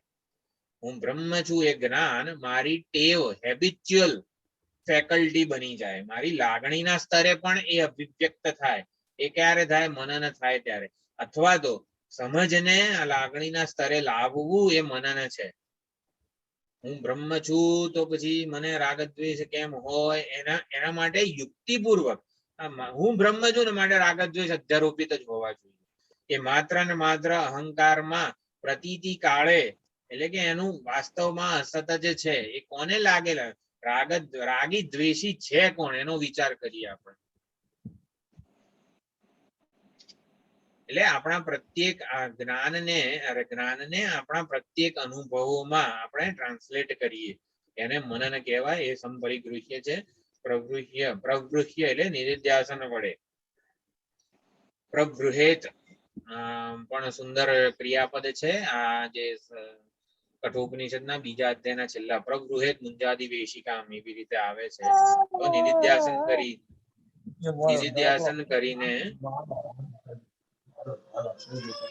નિધિધ્યાસન કરીને એટલે કે દેહાદિ સંગાતથી પોતે જુદો છું એટલે કે હું ચૈતન્ય સ્વરૂપ બ્રહ્મ સ્વરૂપ બનીને રહું એને નિધિધ્યાસન કહેવાય. વાસ્તવમાં એટલે વ્યવહાર કાળે પણ કોન્ટેમ્પ્લેશન એટલે કે હું જે છે જેમ કે પદ્મપત્રમ ઇવાંબસા પદ્મપત્ર જે છે એ પાણીમાં હોય છતાં પણ લેપાતું નથી, અસંગ અને નિર્લેપ જ રહે છે. તો એવી રીતે પ્રત્યેક વ્યવહારમાં પણ પશ્યન શૃણવન સ્પૃશન જિગ્રન નૈવ કિંચિત કરોમીતિ વાસ્તવમાં અકર્તૃ આત્મ સ્વરૂપ અવભાસક ચૈતન્ય સાક્ષી સ્વરૂપ જ હું છું. મને કઈ અડગતું જ નથી. ઉપાધિ વડે કર્મો થઈ રહ્યા છે. કરે છે કોણ આ બધું? પ્રકૃતિના સ્તરે બધા કર્મો કરે છે કોણ? આ શબ્દોનું ઉચ્ચારણ વાણી અત્યારે કરી રહી છે ને. તો પ્રકૃતિના સ્તરે કર્મો થઈ રહ્યા છે, કર્મોનો કરતા પ્રકૃતિ પણ નથી. કર્તા નામની વસ્તુ આ બ્રહ્માંડમાં ઈશ્વરની સૃષ્ટિમાં છે જ નહીં. આ સત્ય છે. હવે હું બોલું છું, આપણે સાંભળીએ છીએ, આટલું બધું આપણો વ્યવહાર સાચવીએ છીએ, વ્યવહાર કરીએ છીએ, છતાં પણ વ્યવહાર પ્રકૃતિના સ્તરે થઈ રહ્યો છે. સ્વામીજી સુંદર કહે છે, થઈ રહેલા કર્મનો ઓનર, માલિક કોઈ જ નથી, પ્રકૃતિ પણ નથી. પ્રકૃતિના સ્તરે કર્મો થઈ રહ્યા છે. વાણી શબ્દોનું વાણી વડે શબ્દોનું ઉચ્ચારણ થઈ રહ્યું છે, એવું છે. કારણ કે એનો કરતા ઓનર અહંકાર પોતે અધ્યારોપ છે.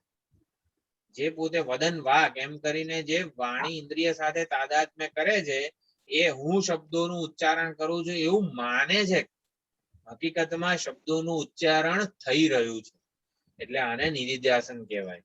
તો પ્રવૃત્ય એવી રીતે એને આપ્ય એટલે કે આત્મ સ્વરૂપે સાક્ષાત જાણીને મોદતે મોદનીયમ હિ લબ્ધવા, એટલે કે મનુષ્ય મોદતે મોદનીયમ લબ્ધવા મોદતે. મોદનીયમ એટલે કે જે મોદ એટલે કે મુદાકરાત મોદકમ, લાડુ મોદકનું શું પ્રતીક છે? ગણપતિ દાદા હાથમાં લાડુ રાખે છે. તો લાડુ આનંદનું, આનંદાત દેવ ખલ્વિમાની ભૂતાની જાયંતે.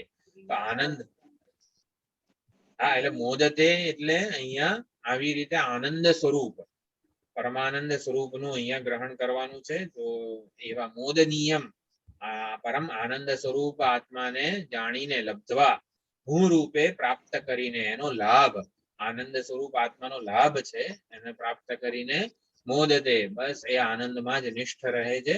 વિવૃતમ સદ્મ નચિકેત મન્યે, હે નચિકેતા, તારા માટે આ સદ્મ એટલે કે પરબ્રહ્મ, બ્રહ્મ સદ્મ એટલે આમ તો ભવન થાય, જેમ કે સદ્મ એટલે દરવાજો, બ્રહ્મલોકનું, બ્રહ્મલોક એટલે દ્રષ્ટાંતમાં ઉદાહરણ તરીકે છે કે નચિકેતા બ્રહ્મલોકમાં ગયો હોય તો બ્રહ્મલોકનું દ્વાર એ નચિકેતા આવે ને પેલા ઉઘાડું છે, એવું જાણે કે અહીંયા કહી રહ્યા છે કે આ બ્રહ્મ સાક્ષાત્કાર અથવા તો આનંદ સ્વરૂપ જે છે બ્રહ્મ, એ તારા માટે અપાવૃતમ એટલે કે ખુલ્લું છે, ઉઘાડું છે, એટલે કે તું એમાં પ્રવેશ કરી શકે છે અથવા તો તું આનંદ સ્વરૂપે પોતાને જાણી શકે છે. બ્રહ્મરૂપી ભવન તારા માટે ખુલી ગયું છે. ઈશાવાસ્ય ઉપનિષદમાં જે છેલ્લા 4 શ્લોકોમાં પ્રયતઃ એટલે કે જે પ્રયાણ કરી રહ્યો છે એવા ઉપાસકની અથવા તો ભક્તની કે જિજ્ઞાસુની પ્રાર્થના છે, તત્વમ પૂષણ અપાવૃણો, એ ભગવાન આ તમારું આ પ્રવેશ દ્વાર છે એને તમે ખોલો, મારી સાધનાથી મારા પ્રયત્નથી ખોલ્યા. અહંકાર જે છે ને એ નથી, એટલે અહંકારનું તમે નાશ કરો, તમારું પ્રવેશ દ્વાર ખોલો જેથી હું તમને પ્રાપ્ત કરી શકું. તો અહીંયા યમરાજા નચિકેતાને કહે છે કે તારા માટે આ ખુલ્લું છે દ્વાર, માટે તું પ્રવેશ કર અથવા તો તું આવી રીતે આત્મ સ્વરૂપે બ્રહ્મને, પરમાત્માને, આનંદને જાણી લે. એટલે તું મોક્ષને યોગ્ય છે, મોક્ષનો અધિકારી છે એવું હું સમજુ છું. એટલે આપણને ઘણી વાર એવું થાય કે આપણે મોક્ષના અધિકારી છીએ કે નહીં, બ્રહ્મ જ્ઞાન માટે આપણે પર્યાપ્ત અધિકારીત્વ, પર્યાપ્ત સાધન ચતુષ્ટય ધરાવીએ છીએ કે નહીં, એવો સંશય રહી જતો હોય છે. તો ગુરુ એટલે શિષ્યની યોગ્યતા જે છે, શિષ્ય સ્વયંની યોગ્યતાનો પારખું ના બની શકે. એટલા માટે અહીંયા યમરાજા કહે છે નચિકેતાને કે આ બ્રહ્મના જ્ઞાનનો અધિકારી તું છે, તું મોક્ષ પ્રાપ્ત કરવાને યોગ્ય સાધન ચતુષ્ટય સંપન્ન અધિકારી છે. એટલે ગુરુ જેનું સામર્થ્ય જાણે છે, પારખે છે, અને માટે પ્રગટ પણ અહીંયા શિષ્યના અધિકારીત્વથી પ્રસન્ન થઈને યમરાજા કહે છે કે નચિકેતા, હું તને બ્રહ્મ જ્ઞાનનો, બ્રહ્મ લાભનો અધિકારી માનું છું. સાધન ચતુષ્ટય સંપન્ન શિષ્યની આવી રીતે અહીંયા પ્રશંસા પણ થઈ રહી છે. આવું કહે છે ને પછી 14મા મંત્રમાં નચિકેતા પાછો મૂળભૂત પ્રશ્ન જે છે એ પ્રગટ કરે છે. તો 13મો મંત્ર, એકવાર આ સંપરિગૃહ્ય શ્રુત્વા પ્રવૃહ્ય આપ્ય. તો એતત આત્મતત્વમ ગુરુમુખાત શ્રુત્વા, આ આત્મતત્વને ગુરુમુખેથી એનું શ્રવણ કરીને, સંપરિગૃહ્ય એટલે મનનમ કૃત્વા, અને પ્રવૃહ્ય એટલે નિધિધ્યાસનમ કૃત્વા, એટલે આવી રીતે શ્રવણ મનન આત્માવારે દ્રષ્ટવ્ય, શ્રોતવ્ય, મંતવ્ય, નિધિધ્યાસિતવ્ય. સુંદર અર્થ શંકરાચાર્યજી કરે છે. ધર્મ્યમ, ધર્મ્યમ એટલે ધર્મસ્ય પુણ્યસ્ય જનકત્વાદ ધર્મ્યમ ધર્મયુક્તમ અથવા તો ધર્માદ અનપેતમ. આત્મજ્ઞાનની પ્રાપ્તિના સાધનોનું અહીંયા શ્રવણ મનન નિધિધ્યાસન વગેરે રૂપે નિરૂપણ થઈ રહ્યું છે. તો ધર્મ્ય એટલે શું? ધ્રુવ ધારણે, ધારણાત ધર્મ. આત્માને ધર્મ કહેવામાં આવે છે કારણ કે મૂળભૂત ધર્મ છે. મૂળભૂત ધર્મ એટલે અંતિમ ધર્મ છે. અસ્થિભાતિ પ્રિય સ્વરૂપે બધા નામ રૂપાત્મક દૃશ્ય પ્રપંચને એ ધારણ કરીને રહેલો છે. બીજું થોડુંક વ્યવહારિક સ્તરે આ સૂર્ય ચંદ્ર બધા પોતાના ધર્મનું ઉલ્લંઘન નથી કરતા. જરા પણ પોતાના કર્તવ્ય પાલનમાં એકદમ નિયમપૂર્વક નિષ્ઠ છે. કેમ? કારણ કે ધર્મ સ્વરૂપ આ ઈશ્વર છે. આ ઈશ્વર તત્વની બીજી સમજ છે. ધર્મ્ય શબ્દ સમજી રહ્યા છીએ તો ધર્મ્ય મૂળભૂત ધર્મ શું છે? અસ્થિભાતિ પ્રિય સ્વરૂપ. અને પછી વ્યાવહારિક સ્તરે આ વ્યાવહારિક આ જે સૂર્ય ચંદ્ર થી માંડીને સમગ્ર બ્રહ્માંડ આ બધી જે છે આકાશ ગંગાથી માંડીને કોઈ પૃથ્વી કોઈ દિવસ બીજા ગ્રહ સાથે અથડાતી નથી. કેમ? કારણ કે ધર્મ છે, ઈશ્વર છે. તો ધર્મ સ્વરૂપ ઈશ્વર જે છે એના લીધે આ બધું. પછી આ જીવનો ધર્મ શું છે? ધર્મ એટલે સ્વરૂપ. ધર્મ્ય કીધું છે આત્મા. તો જીવનું ધર્મ્ય સ્વરૂપ શું છે? જ્યાં જીવ સુષુપ્તિ કાળે એક રૂપ થઈ જાય છે. પ્રાણબંધન સૌમ્ય મન અથવા સતા સૌમ્ય તદા સંપન્નો ભવતી. સુષુપ્તિમાં જીવ જ્યાં પોતા પરમાત્માને એક રૂપ થઈ જાય છે એવું જે સમગ્ર આ જીવને ધારણ કરનારું જે સૂત્ર જે છે અંતર્યામી અથવા તો એનું ઉપાદાન, એનું મૂળભૂત તત્વ જે છે એ ધર્મ્ય સચ્ચિદાનંદ સ્વરૂપ પરમાત્મા અથવા તો આ સાક્ષી ચૈતન્ય એ આ જીવનું ધર્મ્ય સ્વરૂપ છે. તો એવા ધર્મ્યને દૂરદર્શન ગૂઢમ અનુપ્રવિષ્ટમ આવું જે છે એનું શ્રુત્વા. શ્રુત્વા એટલે ગુરુ મુખેથી સાંભળીને. કેમ ગુરુ મુખેથી જ એને સાંભળવું પડે? આપણે જાતે ભણી લઈએ તો તેના ગુરુ પરંપરા જે સંપ્રદાય છે એ ગુરુની કેમ જરૂર છે આપણા સંપ્રદાયમાં? કારણ કે ઓલરેડી હું વિશે અનેક વિપરીત ખ્યાલો ધરાવી જ રહ્યા છીએ. હું વિશેના વિપરીત નિશ્ચયોની મુક્તિ કેવળ આચાર્ય જ કરી શકે છે. અને માટે દસમો દસમાને શોધ્યા જ કરે છે. એ જ્યાં સુધી શોધશે એટલે કોઈ ઓલા વડીલ વગર, જેમ કે ઉપદેશ વગર, ગુરુના ઉપદેશ વગર દસમાને ની પ્રાપ્તિ થાય એવી નથી. માટે એતદ ગુરુ મુખાત શ્રુત્વા, ગુરુ મુખેથી જ એને પ્રાપ્ત કરીને. તમ પદ શોધન છે એ જીવ પોતાની સાધનાથી બુદ્ધિથી કરી શકે છે. માટે પહેલા 1 થી 6 અધ્યાય જે છે ભગવદ્ ગીતામાં એમાં ત્વમપદની સાધના, નિષ્કામ કર્મ વગેરે કહેવામાં આવ્યું. તત્પદનું શોધન છે એ ગુરુ મુખેથી જ થાય. ગુરુ જ એ ત્વમપદના શોધિત અર્થને તત્પદ સાથે એનું ઐક્ય સ્થાપિત કરાવી આપે છે. એ ખાસ અહીંયા મહત્વનું છે. માટે ગુરુ મુખેથી એની સ્પષ્ટતા કે ક્લેરિટી જે છે એ આપણે પ્રાપ્ત કરવાની છે. એને શ્રુત્વા. પછી સંપરિગૃહ્ય. સંપરિગૃહ્ય એટલે મનન. મનન કરવું, સારી રીતે ચકાસવું. આપણે જે જ્ઞાન પ્રાપ્ત કર્યું છે શ્રવણ દ્વારા એને સારી રીતે ચકાસવું.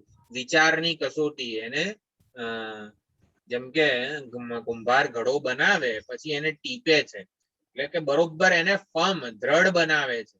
તો જે જ્ઞાન જે સમજ પ્રાપ્ત કરી છે એ ફર્મ મારી પોતાની ક્યારે બને? એના ઉપર વિચાર કરવામાં આવે. એને પ્રત્યેક અનુભવોમાં એને ચકાસવામાં આવે. શું કહેવાય? સુવર્ણની કસોટી, સોનાની કસોટી આવી રીતે તાપણામાં જ થાય. તો એવી રીતે એને પ્રત્યેક અનુભવમાં એ વિવેકને, એ વિચારને, એ સમજને હું ઢાળું. It should translate in my life. સ્પષ્ટતા કહો, ક્લેરિટી કહો, આ બધું મનન કહેવામાં આવે છે.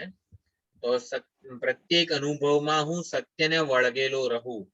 મારા અજ્ઞાનજન્ય અનુભવને સત્યતા ના આપી દઉં. હોય કામ, ક્રોધ, રાગ, દ્વેષ બધું વ્યવહારમાં પ્રગટ થાય.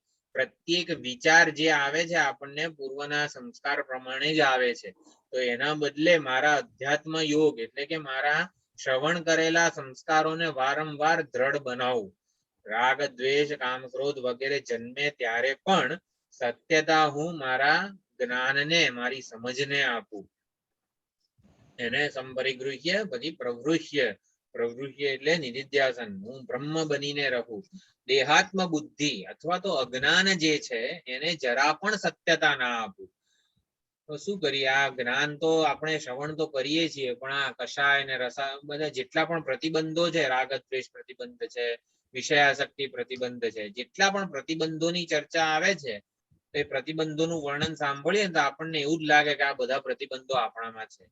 પણ પ્રતિબંધોને સત્યતા ના આપું, એટલે કે સત્યતા હું કોને આપું, હું બ્રહ્મ છું એવા કે હું દેહાત્મ બુદ્ધિને, અજ્ઞાન અને અજ્ઞાનની વાસનાને જરા પણ સત્યતા ના આપું. મારા જ્ઞાનમાં, મારા બ્રહ્મ સ્વરૂપના જ્ઞાનમાં નિશ્ચયપૂર્વક એને જ વળગેલો રહું, એ નિધિધ્યાસન છે. એટલે અજ્ઞાનની પ્રત્યેક અભિવ્યક્તિ છે ને એનાથી અળગો રહું હું. અજ્ઞાનજન્ય અનુભવોમાં પણ જે સત્ય શું છે એ મને જણાય છે, એને હું ઉજાળું છું, એવું સાક્ષી સ્વરૂપે સ્થિત થવું એને નિધિધ્યાસન કહેવાય છે. સાક્ષી સ્વરૂપે સ્થિત થવું એ નિધિધ્યાસન છે. પ્રત્યેક અનુભવમાં એ અનુભવને ઉજાળનારો શું કહેવાય છે, વિટનેસ, પણ અનઇન્વોલ્વડ વિટનેસ, એની જે ચર્ચા ઉપદેશ શાસ્ત્રીમાં થઈ રહી છે. અનઇન્વોલ્વડ વિટનેસ એટલે માત્ર અવભાષક છું, અવભાષક છું, પ્રવર્તક ચૈતન્ય માત્ર, સાક્ષી સ્વરૂપ છું. સાક્ષીનું બ્રહ્મત્વ વિચાર કાળે, શ્રવણ કાળે સમજવાનું છે. સાક્ષીનું બ્રહ્મત્વ અથવા તો સાક્ષીનું વાસ્તવિક સ્વરૂપ સર્વાત્મા છે, પરિપૂર્ણ છે, પૂર્ણ છે, એ આપણે વિચાર કાળે સમજવાનું છે. શ્રવણ કાળે શું સમજવાનું છે, હું ચૈતન્ય જે છે એ શુદ્ધ અસ્તિત્વ, શુદ્ધ ચૈતન્ય સ્વરૂપ પરિપૂર્ણ બ્રહ્મ છે, એ શ્રવણ કાળે સમજવાનું છે. પછી શ્રવણ જ્યારે ના થતું હોય ત્યારે મનન અને નિધિધ્યાસન કરવાના છે. તો મનન અને નિધિધ્યાસન એટલે શું, સાક્ષી સ્વરૂપે સ્થિત થવું. પ્રત્યેક અનુભવમાં હું પોતે સાક્ષી સ્વરૂપે સ્થિત થવું એ નિધિધ્યાસન છે. આવું કરવાથી શું થાય, આત્માને જ વળગેલો, મેં આત્માનું જ વરણ કરું, સાક્ષીનું વરણ કરવું એ નિધિધ્યાસન છે. મોદતે મોદનીયમ હિ લબ્ધવા, તો આવો જે પ્રિયતમ છે, પ્રસન્ન નિરતિશય પ્રેમનું જે પાત્ર છે, એવું આત્મતત્વ જે છે એ મોદનીયમ છે. એ મોદનીયમ લબ્ધવા, એને જ પ્રાપ્ત કરીને નિત્ય આનંદ, સંતુષ્ટિ, તૃપ્તિ, યસ્વાત્મરતિરેવ સ્યાદ આત્મતૃપ્ત માનવ આત્મન્યેવ જ સંતુષ્ટ. જેની રતિ, તુષ્ટિ, સંતુષ્ટિ, તૃપ્તિ આ બધું આત્મામાં જ છે. સમોદતે મોદનીયમ હિ લબ્ધવા, આવી રીતે જે આત્મામાં જ આત્મરતિ, આત્મક્રીડ, આત્મક્રીડ, આત્મતૃપ્ત, આત્મસંતુષ્ટ, આવી રીતે જે આત્મામાં જ રતિ, તુષ્ટિ, સંતૃપ્તિને પ્રાપ્ત કરે છે, એને બ્રહ્મરૂપી ભવનનું દ્વાર ખુલ્લું છે. એટલે કે બ્રહ્મ પોતાનું નિર્ગુણ નિરુપાધિક સ્વરૂપ નચિકેતા માટે પ્રગટ કરવા માટે તૈયાર છે. યમે વૈશ વૃણુતે તેન લભ્ય તસ્યૈષાત્મા વિવૃણુતે તનું સ્વામ. એ બ્રહ્મ પોતાનું નિરુપાધિક સ્વરૂપ પ્રગટ કરવા માટે તત્પર છે નચિકેતા માટે. તો નચિકેતાએ શ્રેયનું વરણ કર્યું છે, તો શ્રેય સ્વરૂપ પરમાત્મા પોતાનું આવી રીતે એના આત્મ સ્વરૂપે પ્રગટ થવા માટે તૈયાર છે, અનુકૂળ છે. પરમાત્મા પક્ષપાતી બની જાય છે. એ વિવૃતમ સદ્મ નચિકેત સંમન્યે, આચાર્ય જે છે, શાસ્ત્ર છે, અને ઈશ્વર કૃપા થઈ ગઈ છે નચિકેતા ઉપર, અને માટે આ સુંદર જ્ઞાનનો ઉપદેશ કઠોપનિષદનો હવે શરૂ થવાનો છે. તો એવું વિવૃતમ સદ્મ નચિકેત સંમન્યે, નચિકેતા માટે આ પરમાત્મા અનુકૂળ થઈ ગયા છે. અહીંયા મર્ત્ય શબ્દ છે. તો મર્ત્ય એટલે મૃત્યુ શું છે, તો વિષયાસક્તિ અથવા તો બહિર્મુખતા એ જ મૃત્યુ છે. તો આવી રીતે સ્વપ્રકાશ આત્માના સાક્ષાત્કારમાં મૃત્યુ શું છે, તો વિષયાસક્તિ એ જ સૌથી મોટું, બહિર્મુખતા, બહિર્મુખતા એ સૌથી મોટું બંધન છે, પ્રતિબંધ છે. એને આપણે દૂર કરવાનો છે. આ જ્ઞાન આવી રીતે સાક્ષાત અપરોક્ષ થવું જ જોઈએ.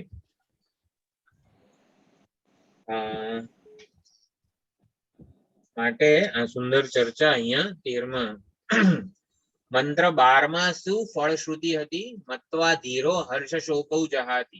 હર્ષ અને શોક, અજ્ઞાન અને અજ્ઞાનના કાર્યની સંપૂર્ણ નિવૃત્તિ, આત્યંતિક નિવૃત્તિ એ મંત્ર 12માં કીધું. મંત્ર 13માં શું ફળશ્રુતિ કીધી, સમોદતે મોદનીયમ હિ લબ્ધવા. એટલે મોદતે પરમાનંદની પ્રાપ્તિ, નિરતિશય આનંદ સ્વરૂપની પ્રાપ્તિ એ મંત્ર 13માં એ આત્મજ્ઞાનનું ફળ કીધું. દુઃખની આત્યંતિક નિવૃત્તિ 12મા મંત્રમાં કીધી, અજ્ઞાનની આત્યંતિક નિવૃત્તિ અને નિરતિશય આનંદ અવાપ્તિ એ જે છે એ આ મંત્ર 13માં કીધું છે. શ્રુત્વા સંપરિગૃહ્ય પ્રવૃત્ય આપ્ય, આવી રીતે આત્મતત્વ અતત અને ત્વમપદનું શોધન કરવાનું, એવી સુંદર અહીંયા ચર્ચા કરવાની. હવે 14મો મંત્ર છે એ નચિકેતાનો પ્રશ્ન છે. નચિકેતા ફરીથી આપાત ઉપદેશ સાંભળીને ખરેખર નચિકેતાનો જે પ્રશ્ન છે કઠોપનિષદમાં એ અહીંયા 14મા મંત્રમાં પ્રકટ થાય છે, અને પછી એના ઉત્તર, એના સમાધાન સ્વરૂપે 15મા મંત્રથી કઠોપનિષદની મુખ્ય થીમ જે છે ઉપદેશની, કઠોપનિષદનું પ્રવચન પ્રારંભ થાય છે યમરાજા દ્વારા.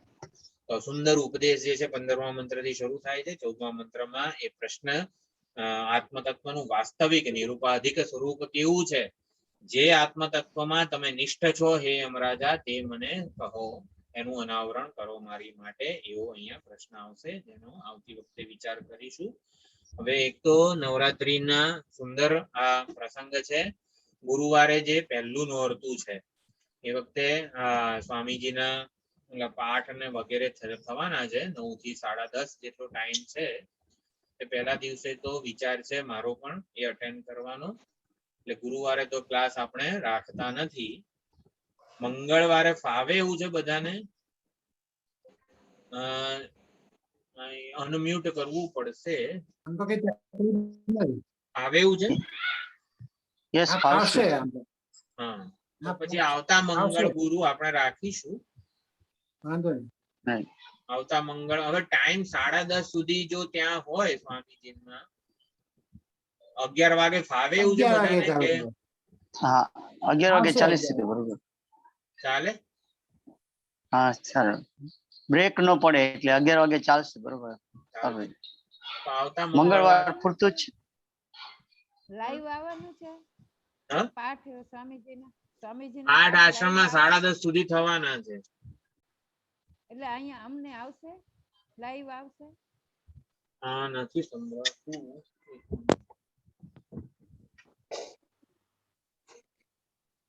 લાઈવ થશે જ. હા Live પાઠ થશે નું એમ તો કહું. લાઈવ નહીં, એ મને ખબર નહીં નથી. થાય ને? કારણ કે લખ્યું હું તો નથી કાંઈ માનતો. લખ્યું નથી એટલે એ થતું નથી. ના, એ લાઈવ નહીં કરે. નહીં થાય. ઠીક. તો આ અઠવાડિયે એટલે આવતું જે મંગળ અને ગુરુ છે નવરાત્રીના પાઠને લીધે 11 વાગે રાખીએ છીએ આપણે. તમને 11 વાગે આવવાનું દૂર પડે તો થોડું મોડું રાખો. ત્યાંથી ના, ના. આવો તમે ના ના, પછી મોડું તો બહુ મોડું થઈ જશે. ત્યાં 10:30 પતે, 10:30 પોણા 11 પછી 11 વાગે આવવું બહુ મુશ્કેલ. હમ. હા, 11 વાગે સ્ટાર્ટ કરવું મુશ્કેલ હોય. હા, એટલે મંગળવારે તો વહેલા ઉઠી જઈએ તોય ચાલે. એવું નથી. આપણે તો 2 દિવસ જ છે. પછી તો જોઈશું જે કંઈ કરવાનું છે. જે અનુકૂળ મેસેજ કરી દેજો ને. હા, ગ્રુપમાં લગભગ આમાં ટેન્ટેટિવલી 11 વાગે જ રાખીએ છીએ. હા, બરાબર. જે ટાઈમ અથવા તો આપણે 10:30 નું રાખી શકીએ. હું ચલો ને ગ્રુપમાં લખી દઉં. ઓમ પૂર્ણમદ પૂર્ણમિદમ પૂર્ણાત પૂર્ણમુદચ્યતે પૂર્ણસ્ય પૂર્ણમાદાય પૂર્ણમેવાવશિષ્યતે. ઓમ શાંતિ શાંતિ શાંતિ. હરિ ઓમ શ્રી ગુરુભ્યો નમઃ. હરિ ઓમ. એટલે આવતા મંગળવારે મળીએ, ગુરુવારે નથી. નમસ્કાર ઋષિભાઈ, ધન્યવાદ.